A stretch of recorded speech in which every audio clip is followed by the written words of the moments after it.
And then she still wanted that enhancement. So we had to get this done in a period of time where then we could go back and give her the lip enhancement that she wanted. And she ended up really looking great. And she was really happy with the results prior to her travel.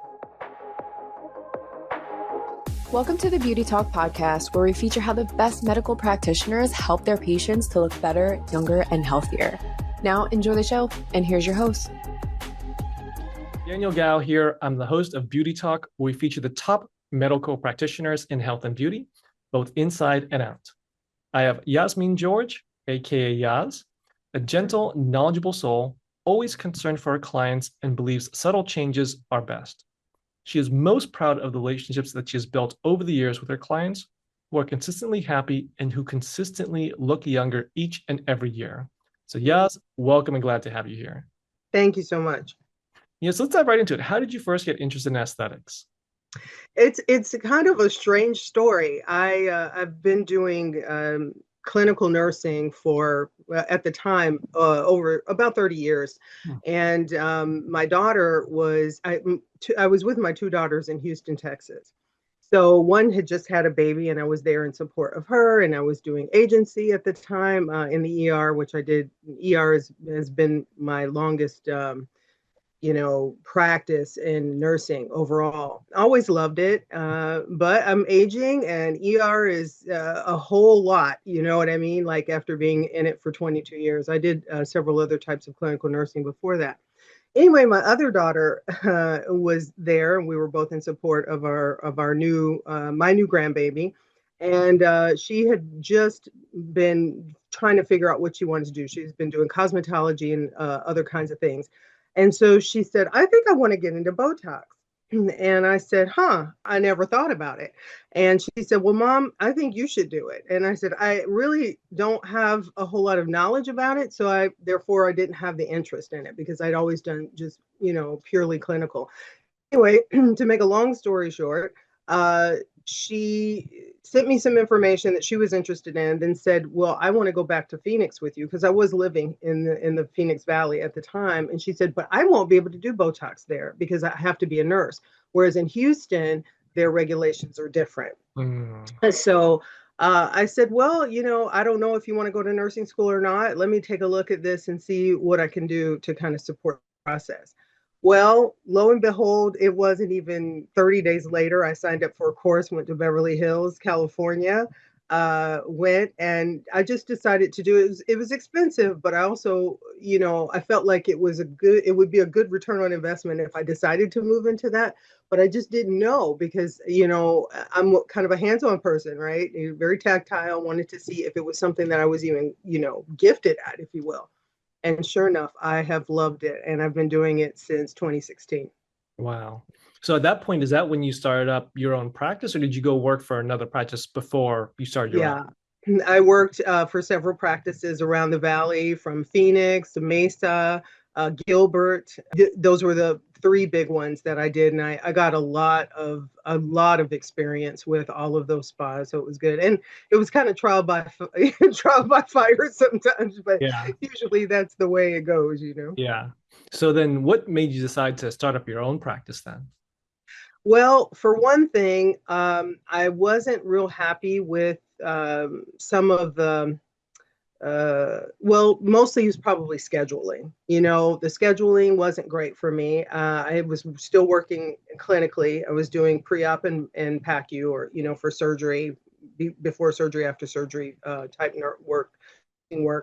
And then they're also were paying me very poorly. Like, for me to have the number of years of experience that I had, even though it wasn't in that field, it still was not good money. And I knew that I had people signing out with big tickets, and I wasn't making any of that money, comparatively. It just felt like a very unfair practice. So I thought the best thing for me to do would be to go into my own business. And I have run my own businesses before. In Las Vegas, I had assisted living, and I also had a nursing agency. So entrepreneurship was not foreign to me. Yeah. Okay. So it's just the most logical choice to set up your own practice then. Absolutely. Got it. Okay. So then could you just talk about some of the most common treatments that your clients come to you for? I think any person that you talk to in my industry is going to tell you most people are going to be attracted to you first and foremost through neurotoxins. So that's your Botox, Dysport, Xeomin, Daxxify. Lativo is our newest one. We call it K-Tox because it's been approved and used in millions of injections in Korea. Everybody loves K-Beauty. They're very, very familiar with it. So K-Tox is, gone into an agreement with Hugel through Benev, which are, the names of the companies that Hugel makes it out of Korea, and then they partnered with a company here. So I got into an agreement, which is pretty tariff proof for me. So my primary get through the door, find out if you even like my style is going to be a neurotoxin. So generally, I do a lot of Dysport, I do a lot of Jeuveau, and I do a lot of K-Tox now. We've started in the last quarter. Got it. And I know that you do a lot when it comes to skincare modalities for dark skin. So could you talk a little bit more about that specifically? Yes, actually, thanks for asking. So obviously, I'm African American. I would be considered on the scale of Fitzpatrick, like Fitzpatrick 6. And there are a lot of things out there that can help to treat discoloration of the skin, acne, eczema, other kinds of things, but they have been over the years very specific to very light skin. So someone who might be considered half my skin color, Fitzpatrick 3 and lighter. And that would be Asians, a lot of Asians you might find that are like a Fitz 3 with darker olive tones. Mhm. So obviously that was just problematic for me to kind of decide where I wanted to niche myself. And I do skincare for everybody. But being the color that I am, I suffered really bad cystic acne several years ago.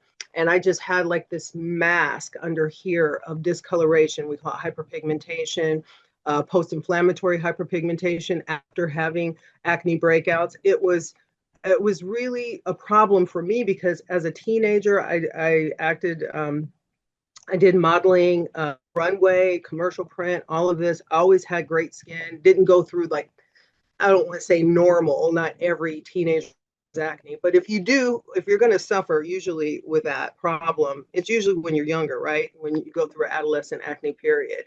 I didn't have any of that. So when it happened to me at the age of over 40, I was I was just, I don't know, it just kind of stopped me in my boots. And so that was actually it was another thing that kind of attracted me to aesthetics because I just wanted to look better. And I spent thousands of dollars with dermatology and creams and things like that, and none of it worked.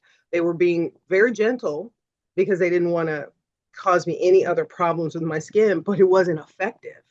So we have a laser from Aerolace. It's called Neo Elite.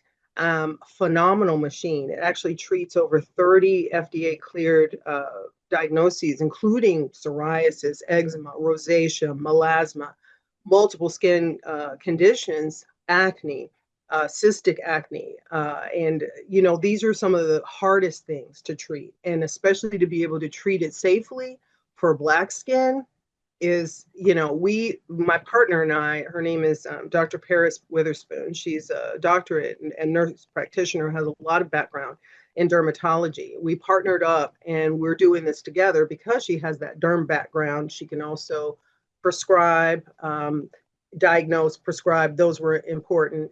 But then also, she is a Black woman herself. We have a really vested interest in taking care of darker skin safely, effectively, and affordably.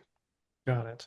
Now, for people who have lighter skin, or even the ones that have darker skin, what's the main differences between the treatments out there? So if someone has darker skin, but they're looking at treatments that's maybe more for lighter skin, what's the biggest difference that they have to understand? Is it just not as effective, or is it actually hurting their skin, or what are those things that they have to understand about that? Well, again, very good question, Daniel. The thing is it could do both. Sometimes practices use if you're talking about specifically laser, let's just say you're going with laser, they use such small settings that you're going, week after week or month after month and seeing essentially no change because they're not using a mode to actually do anything. I have a person who's fits one, blonde, blue eyed. They can use much higher settings, even with our own laser. They can use much higher settings with comfort than necessarily our machine. But our machine, because it's a fast pulse YAG laser, it goes in and out, comes back. You don't feel the heat almost until it's over, right? Until that pulse is gone through the skin and back. And it goes through multiple layers of the skin. The other part is that there have been people of skin colors Fitzpatrick 4 and above who have suffered terrible burns. I mean, looking like literally scorched earth. There are some really bad looking things. And actually, our Aerolase can treat, post burn laser, effects. Okay. So would you say then that there between people that have dark skin and light skin, the modality of, I guess, the treatment method is the same, but what's going to differ is the intensity and maybe even the time? Would you say that's accurate, or even then there's differences within that? And differences of whatever machine we're using. You can't, like, you've probably heard of BBLs and IPLs, and, like people talk about those kind of laser treatments, even ablative therapy, like a CO2 laser, where it just basically burns the face off. See, these are things that you can use on a blonde, blue-eyed person. But for a person my color would damage my skin terribly. Wow. Yes. And I've even had Caucasian women come in who said that they had an IPL treatment. And after the first treatment looked good, they went back for a second treatment, and then it started creating melasma. So melasma is when those melanocytes start waking up, and then you start seeing a mask, and it's like a darkness over, like it could be the cheeks, it could be the chin. Often we call it the pregnancy mask because it happens to women when they're pregnant. But if you have that, anybody who's got melanin in their skin, not necessarily can see it so much, lasers will call it to the surface. And then we live in the sun. We live in intense sun here in the Phoenix Valley. So that also, over time, even though you might have been treated and you look okay, over time, those melanocytes start waking up again. So you need to have a treatment that you can do ongoing. Okay. And what would you say as far as not just the treatment that they're getting within the practice, but what do they need to be aware of outside of the practice, like sunscreen, Exactly. skincare, Yeah. like hydration? Like, what are some of those other things that if people have no idea where to start, what are just a couple tips that you would want to give to them of what they can do to take care of their skin? Well, it sounds like you already have the list. You have great skin too, by the way. It's the Zoom filter, I assure you. Oh, well, I'll just say this. I love it that men are taking care of their skin a lot more too, because I do see lots of men, mostly couples, but I do see lots of men who come in who are concerned with their skin. Sunscreen is paramount. I tell people that all the time. Dr. Paris would say the same. I hear some people say, well, I don't really wear sunscreen because I think it causes skin cancer. Well, the sun is going to cause skin cancer much faster. And here we just have exponentially high percentage of people who suffer with melanomas and different skin cancers because of the intense sun in our valley. So yes, sunscreen, hydration is absolutely very important. And of course, it staves off aging more if you're, hydrated. And I always tell people too, all water is not good water. I'm quite the water snob. So I, use an alkaline filter. Alkalinity helps to deacidify the body, which also does help our skin. It helps our internal organs as well. Everything's working good. I'm in my late 50s and I've taken very good care of my skin, despite me having had those issues here, which are completely resolved, thank God. But it took some time and it took a lot of research and a lot of care. It was expensive to get rid of it because I had to try so many things before I got to where I needed to be. So that's another thing I think that we can, just as a little bit of an augment to this conversation, is that because I've been there, done that, I can save you a lot of money. It's not going to be cheap because, honestly, aesthetic care is just not inexpensive. Our machine costs as much as a small house. So, there are just things like that, right? But the truth is that I can save you a lot of time and a lot of heartache from seeing things like that are absolutely not effective that you're paying for, and or going the wrong direction and making it worse than it already is. Um, Now, yes, how do you educate your patients on all the benefits? I'm sure like you get a lot of questions, just like I'm asking you, I'm sure you get a lot of questions from your clients as well. So how do you approach educating them really on the benefits, the pros and cons of what you provide? Yes, I'm trying to get better at that, Daniel, to be honest with you. I think that's just an ongoing thing. I do educate a lot, and I always do consultation for anybody that comes in on initial and before we do any treatments, whether that's fillers or, injections for anti-aging. I do threads. I do sculpture, which is PLLA, which helps to build collagen, microneedling, the laser treatments, and of course the neurotoxins, as I spoke in the beginning. But I do a lot of face to face. I do have my little AI lips on the website that people can ask questions, and it's getting more interactive as more questions come through, and we're able to put answers on there. I also send out monthly texts, which will, give a little bit of information here and there. I call it my beauty briefing, a monthly beauty briefing. So it might give a little bit of information about that. I do reminders as well. Honestly, as much as I talk about sunscreen, I still ask my clients, are you using sunscreen? If they tell me they're going on a cruise, they're going to do this. I'm like, do you have sunscreen? You need to cover everything. It's not just your face, but your body, especially the neck area, décolleté. And so, I really try to make sure that people are well armed. And I also have a lot of products for sale that are of very high quality and incidentally owned, locally owned and woman owned health or skincare company. Hmm. Now, I'm sure you get a lot of myths or misconceptions that your clients come to you with. What are some of those common misconceptions or the common myths that you hear from people coming in? Well, one of them I just mentioned, and that is the that SPF or sunscreen causes cancer. And for some people, it may not be the greatest thing, but that's very, very, very small percentage compared to the benefit of it. Another thing is that if we do fillers or even neurotoxins, people sometimes say, is it going to be worse when it wears off? Like, is it going to be worse than it was before we started?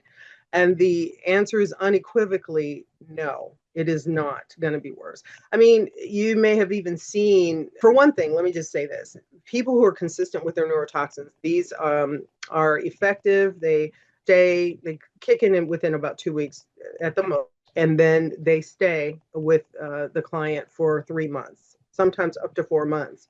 If they come in every 3 to 4 months and get their neurotoxins, they consistently look better and younger month after month, year after year. I have seen it myself. My clients are like, wow, I saw some pictures of me 5 years ago and I can't believe how good I look. And I want to hear that. That's what I want to hear. I want you to feel great about how wonderful you look, because that confidence breeds success for people. If you don't feel good about yourself and you don't want to talk to anybody and you're hiding yourself, you don't show and feel that self-confidence, it can really affect other parts of your life.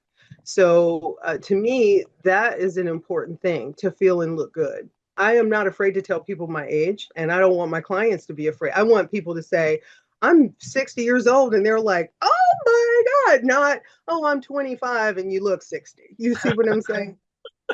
No, that's a great way of looking at it. It's a great attitude to have to it as well. Like you don't want to be ashamed of your age, like especially if you're looking good. It's like, wow, I can't believe you that you're that age. You look so much younger. So Yeah. now, Yas, what role do you believe artistry plays in how you approach your client care, your patient care? Yeah, I don't know. I mean, people might think that you and I have met each other before, but your questions are spot on and I love it. So, artistry is extremely important. My dad was a great artist. He used to be able to draw. I admire people who can draw, with the charcoal, with the pencil, with the oils. I always wanted to be able to do that. I have absolutely no skill whatsoever. I can't even draw a good stick person. But what I can do is sculpt a face beautifully. That is where my artistry lies. And there is a difference. So there are some of these, and I'm not putting them down, but there are some cookie cutter corporate companies out there that say, This is our mode of treatment. You get this many units here, here, here, here, here, and here. And that's what they do for everybody who walks through the door. Every time I see a client, I have clients that I've had now up to 8 years. And every time I see them, I reevaluate how many units they need. The biggest reason is because it changes. Sometimes it changes this time of year, skin is drier. So they may need a few more units than normal. But consistently, as I said to you, if they come in every 3 months, they need less. So that's just talking about the neurotoxin. The other part of it is I'm sure we've all seen the terrible lips, the duck lips, the floppy looking lips, the lips that don't suit the face, and that kind of thing. And so, as you mentioned in the beginning, I'm like a gentle, natural injector. Somebody who says to me, I want my lips to look like this, and they're like taking up the bottom third of their face. I'm not their injector, and I won't put my name on it. You know what I mean? And I tell people too, when they come in, your face is mine, for the next 2 weeks, don't lay on your face, don't smash this, don't do that. There's just a few rules that we have to have in order to have best outcome, best benefit for treatments that we do. And so I do make sure that I inject according to a person's face. Yes, we have the golden ratio. We have all kinds of things that we can refer to, and then enhancing those qualities of the face the best that we can with the products that. Now, I want to dive deeper into what really differentiates your practice from others in the industry. And I think you hit on this really important point, is that when people go out after you've worked on them, that's your name on their, not on their face, but like your name is that work. I think that's a really big differentiating factor, is that you're not going to jeopardize the level of that quality if they're looking for something that's just unrealistic or is not going to look good. So, and I think some practitioners say in another way, that's just if someone comes to them and it's not realistic, they just say no. But I like the way that you phrased it, where it's they're going out with your name on their face, pretty much. Exactly. No, that's exactly what I say. And that's the way I feel. And I do feel like it's a differentiation. That's why, it's hard when you're a singular practitioner, because obviously I'm a smaller practice. And I can't treat multiple people at one time. So if you go to large spas, you can see any number of 4 or 5 people, and every time you walk through the door, maybe you're seeing somebody different. Or if you buy a Groupon voucher, you see all these different practitioners, and you don't know even the way they may dilute their product. So you see one person and they say, I did 100 units and they look great. And you go see another person, they did 100 units and you don't see any change at all. You know what I mean? So there's a lot to it. But yes, I really do, I really thought about like how to grow if I grow, and I have like this new 5-year plan in growing, but I really need to be able to train the people that are coming through the door and watch them closely, because again, I want to take responsibility, and I would take responsibility for my practitioners that work with me for the work that they do. I don't want them doing the things that I don't like. In other words, I don't want people to look strange when they walk out. Even if Yaz didn't inject you, you went to Yaz's spot. I want those people to come out feeling confident and knowing every time, and also having a consistent injector. So as I said, I've been seeing people for years. I've taken vacation. My husband lives in Nigeria, so I've left for periods of time as well. There's just been a lot that I have to make sure I take care of my clients, because their look and their confidence in what I do comes first to me. No, very well said. And I mean, when people are out there looking for someone to help them, I mean, there's lots of horror stories out there of people that are running their business out of their garage or their backyard, and they're buying product from who knows where, from Amazon or from Temu or wherever. So oh boy, what's the most important piece of advice you can give to someone who's looking to get some type of aesthetic procedure, aesthetic treatment done, but isn't sure which provider to choose? Like, what's the most important piece of advice you can give to someone in that situation? Yeah, so I kind of have to hold my head down a little bit on this one. look at reviews. I mean, I'm not great about getting my reviews. I have great reviews for the number of reviews I have, but to have been in practice since 2016, a lot of my reviews sit with the companies that I was working for. I worked for the companies for, yeah. So, I don't have all of that, but I say look at reviews because you're going to see the things that are going to be of concern. One of the things that my reviews do talk about is my knowledge and my education, and also that they feel and look great when they leave. I'm a gentle injector. I don't rush people through their treatments, and I'm available. Generally, I'm able to be available with someone within 2 weeks at the most if they like to get in. So reviews is one thing. Another thing is if you show up someplace and you feel funny about it, don't feel bad about walking out the door. Just don't feel bad about walking out the door because I've had multiple people. I've tried to fix jobs, that were done by people, and they said, I really didn't feel good about it. I should have known this or that. So what happened is either they look crazy. I've had people coming in and they beautiful women, who their look has been ruined, and a lot of times it's before an event. So they're about to be in a wedding, they're about to have a wedding, they're about to go to a class reunion or on a vacation, and they go do something extra for themselves. And you get in touch with somebody you don't know. And then you walk through the door and you're like, well, I paid for it. And so now I feel like I'm stuck with it. We have ways around that, obviously, in our country that, you can get refunds and things. If you're not comfortable with something, you need to listen to that sixth sense because usually that is a really good indicator. And then the other thing, I think the biggest, or should I say the last thing, is if you have the opportunity to talk to others that referrals are great. Referrals are my most prideful, return customers or customers coming in because they're like, I told my friend saw my face and I told her about you, those kinds of things. So if you know somebody who looks good and consistently takes care of themselves and they have a good injector, ask them who it is and go see them. Very well said. Good advice. Now, yeah, I'm sure that throughout your career, you've had some challenging cases that you've had to work. I mean, even for yourself, you mentioned that for yourself, once you got over 40, you had to figure out this issue for yourself. But is there maybe one story that really stands out in your mind of a client that you worked with that came in tough case and how you were able to get them a successful result in the end? A couple of these are kind of two different cases. I have one client that I see consistently who has really bad plaque psoriasis, and she can't take any of the biologics that you may hear about. They're really hard on the body system. They're very expensive. But she has palmar. It's on her palms and the bottoms of her feet, and literally without use of the neo laser, she cannot walk. Mm. Yeah, she can't even put pressure on her feet.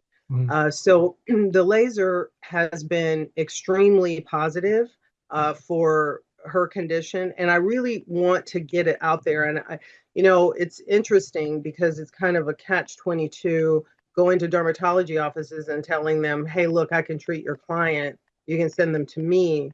Then there's that kind of that, well, they don't need me anymore. They don't need this medication anymore. Whatever, you know what I'm saying? It's kind of a catch-22, but that is one of the things that I want people to understand is that with this amazing YAG laser that we have, we can treat pretty severe skin conditions that can be life-changing. So that's one. The other is just I mentioned the story about sometimes people go see somebody right before an event. I had a young lady who was flying into Puerto Rico to see her family, to be in her sister's wedding, and somebody had done her lips. And I literally had to have her come in. I would say she was going within 2 weeks. She had been trying to get her money back, had been trying to get them to resolve her issue. They were putting her off. And she's, in fact, in a court case right now, which, I wrote up a summary for her, what I did. But she was really, really happy with what we were able to do. So unfortunately, it took more pain than I would have wanted her to go through. But we had to completely dissolve the lip product. It took a couple of sessions to do that. And then she still wanted that enhancement. So we had to get this done in a period of time where then we could go back and give her the lip enhancement that she wanted. And she ended up really looking great. And she was really happy with the results prior to her travel. That's great. That's great. Now, Yas, where do you think the future of aesthetics is going? Oh, it's going straight up, my brother. I'm telling you right now, it is going absolutely nowhere. The first of all, it's fairly non-invasive, right? So we don't have to put you under the knife to do the things that can really help with a lot of things. My big thing too, just to say off the bat, the foundation of what we do is skin, right? It's the largest organ of the body. We want to take care of skin. So when people come in, if they want, lip enhancement, cheek enhancement, wrinkles gone, whatever, I'm going to talk to them about skincare and that they need to take care of the foundation. Because if we have a good base, then we can't fail, right? We just can't fail. We're always going to be going better. So I try to get my clients in for more than just, coming in every 3 months and doing neurotoxin, or I have some people come twice a year or once a year for their fillers. Um, Laser, consistent laser is phenomenal for the skin, de-aging, hydration of the skin, also just clarity and glow. I do peels. I love doing dermal peels for the skin. Microneedling is good. A lot of people say, well, can you microneedle on darker skin? Absolutely. I microneedle my skin. And it's been really good. And I am not using a filter, incidentally. So just to say, Your skin looks great. Yeah, this is my I'm kind of skin. Yeah. cheating on the camera. Unless you filtered me, I don't know if you can Oh no, filter me. no. Okay, yeah. But I just, the foundation of the skin is most important. And if I can just throw this in, Daniel, please, everybody, wash your face at night. A lot of times people don't wash their face at night because they just feel like, oh, I'm good. I put a little towelette on my skin and whatever. And don't get me wrong, I use towelettes too because I use a liquid SPF on my skin. I use Color Science, and so I will take a towelette, but then I scrub my skin. With whatever, whether I'm using a sponge, a skin sponge, or whatever. And if you use those, make sure you throw them away after a week. They're pretty good for a week, and then throw them away. And I also use a silicone scrubbing brush. So the thing is a lot of times I'll talk to folks, and when they're breaking out and they're complaining about their skin, I'm asking them one of two things. If you're drinking a lot of water, you're staying off soda. And, if I get, positive results there, then I'm like, are you washing your skin at night? Because if you don't wash your skin any other time of the day, you need to wash it at night. We go outside, the pollutants, the dust, the makeup, all those things, you touching your face, all this, your hair is on your face, all of that. The other thing is what you sleep on. So I have the mulberry silk. You kind of got to get used to it because you can slide a little bit, Yeah. but it's good to have those for your skin. And then I put my hair in a bonnet at night because I do use oils and conditioners on my hair. And so I want to make sure that that stays off my face. So washing your face in the morning is also important. I use two different cleansers. I use a different cleanser at night than the daytime. Not necessary for everyone to do. It's just what I do. But I forgot the question initially, but I just had to get off on my That was tangent good. It about was please good. Good wash your advice. face at night. Yeah, no, very, very good advice. So, Yas, what's your vision for BBY Aesthetics, your practice?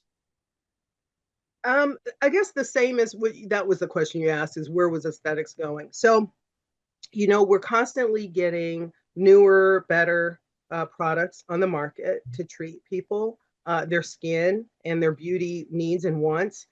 And so I want to grow my practice, but I want to find the right people to fit within it. Mm.